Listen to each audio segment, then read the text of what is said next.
We are backstage at the first ever LASSO Music Festival in Montreal. Have you played a show, Miss Ashley McBryde, I in Montreal? don't know that we have. No. Because we've been... Well, welcome. Right? And I was talking to Neil earlier, and she said, you're going to love it here. Yeah, I know. She's played quite a few times here. So she said the fans are incredible. And we're just so happy to have you back in Canada. I'm happy. And this is like, I was here, not here, but up in Canada just about 2 weeks ago. Yeah, you've been here So I this feel summer. lucky that we get to keep popping back up here.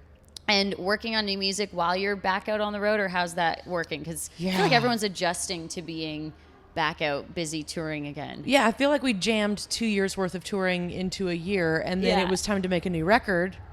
So we made two, and one comes out in September. Ah, that's so exciting. New music right here. What's the feeling like now putting music out after these past 2 years of it being a very weird time to release music? It was strange.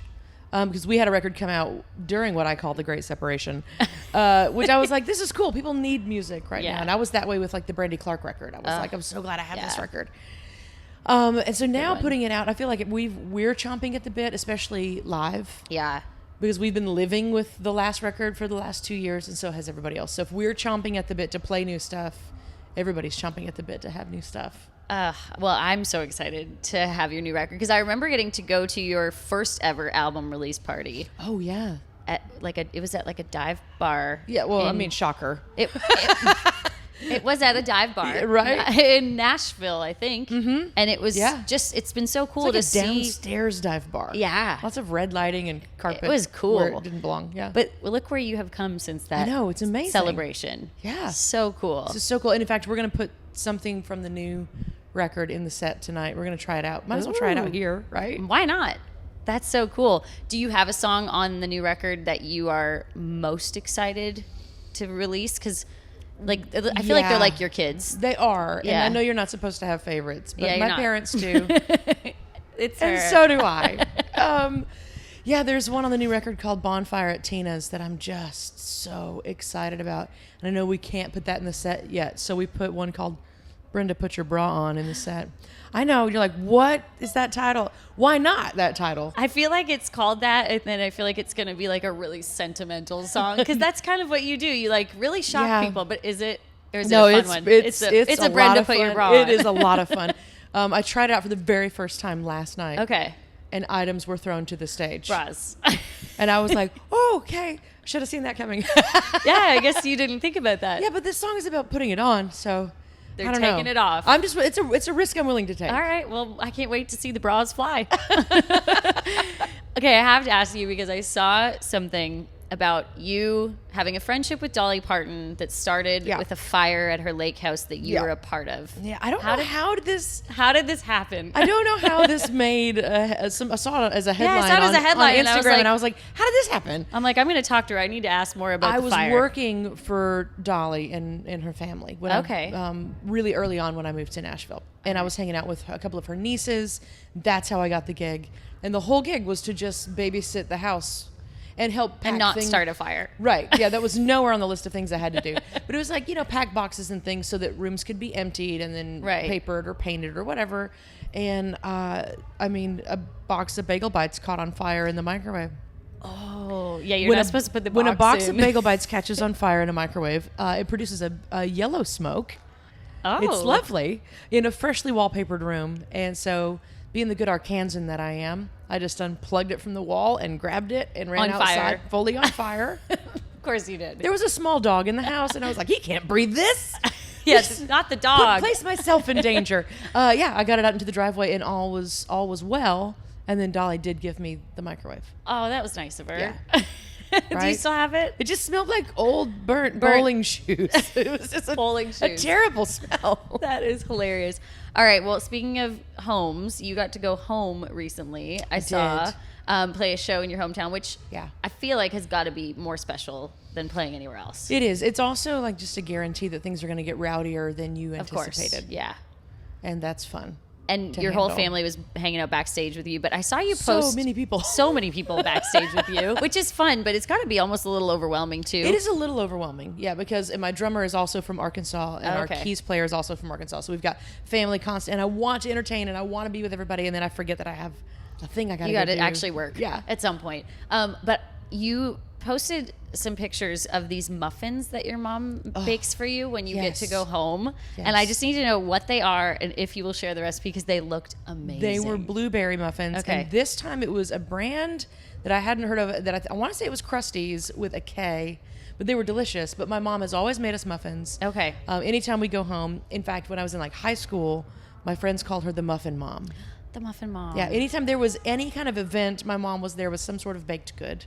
I love your mom. Yeah, I do too, right? And she's always ready with like a hug. And a muffin. And a muffin and just like a little sweet bit of advice, you know. Did you inherit the baking talent? I did. I didn't inherit all of the cooking talent. My mom can go to the cabinet and just make something out of whatever's in there. And I'm like, I wouldn't trust me to do that. But when it comes to baking, yeah. What's your go-to if you're going to bake something for someone? I'm going to make something that involves buttercream icing. Oh, okay. My sister and I both love to make things with icing on them. Yeah, if it has icing on it, it just makes it that much better. That's right. Yeah. Oh, now I'm hungry. Even more hungry. All right. We're backstage at LASSO with Ashley McBryde, and I want to know what your song of the summer is. Right now, I think it might have been April or May when I got it. I was like, I wonder what our tour, like, get ready to go to the stage, because it used to be I Kept the Roses. Oh, okay. 10 Meals, I Kept the Roses. And now it has become Geraldine from the Palomino record, Miranda's. Oh, really? Yes, okay. we're all backstage going, Geraldine, Geraldine, before we go to the stage. I feel like you guys need to sing some songs together. We love singing songs together. Yeah. And drinking drinks together and eating food together. And songs and food. That's a really good combination of stuff. It's wonderful. All right. Since we're at the first LASSO ever. Yes. I want to know what your first vehicle was. My first vehicle was a Toyota. It was a small pickup truck, and this is like a 1991-ish Toyota pickup truck before they were called Tacomas. Okay. That was my first one. And I had a year first one was that too. A year and 3 days, and I wrecked it. I mean, like end over end truck Olympics cartwheels. I was okay. Okay, good. I'm really sad to see that truck go. You have a super cool truck now. I do. Oh, what's his name? Joey. I was like, he has a cool name. He's a 71 Chevy. He is a cute Chevy. It's a cool truck. Yeah. Doesn't always start. That's okay. But that's part of the charm of having a cool truck. He looks good. That's right. He looks good. You look good stranded. You're just stranded on the side of the road. It's fine. I have my elbow on this super cool door. Oh, no. Yeah, you've had some rough trips with him. Yeah, I went to Home Depot just to get some items I needed, and then the truck wouldn't start. That's not fun. Yeah. All right, first song you learned to play on guitar. Snowbird by Anne Murray. Oh. Yeah. That's awesome. Do you still play it ever? I do, actually, just to make sure that my hands can still do that little riff that my little 9-year-old hands were doing. Is there video of that anywhere? Oh, knowing my mother. There's definitely got to be. Definitely you need to dig documentation of it. And last one, first artist you ever remember being a fan of in country Alison music? Krauss. Okay. That's a great choice. It was so fast. I even had like vinyl of Alison Krauss that was mine before CDs existed, that I was just like, I love this music. You got to meet her? We've been around each other in some of the same circles, but I'm worried about what I would say to her, because just like Reba, I have yet to not say something stupid in front of Reba. Dolly, I try to just, even though I know her, I know her, right? Yeah. I've worked for her, but I still don't speak to her. And then like Emmylou Harris, the last time she walked towards me, I turned around and walked the other way. Oh no. Yeah. I just try to make it easier on them, because I honked like a goose at Reba. You honked? I also did that to Morgan Stapleton. Morgan was like, hello, and I meant to be like, hi, and instead I said, the same thing happened. Like, when Reba came up to me, we were in a situation kind of like this, and she came up and was speaking into my microphone, and I just went, ah. So you just honked. Right. All right. Well, no, I'm not starstruck. I'm just honking like an animal. I think you just get the honk out of the way, and then you keep going. Well, what's the worst that could happen after that? I think you need to just go for it. There's famous, and then there's being honked at like a goose by Ashley McBryde, famous.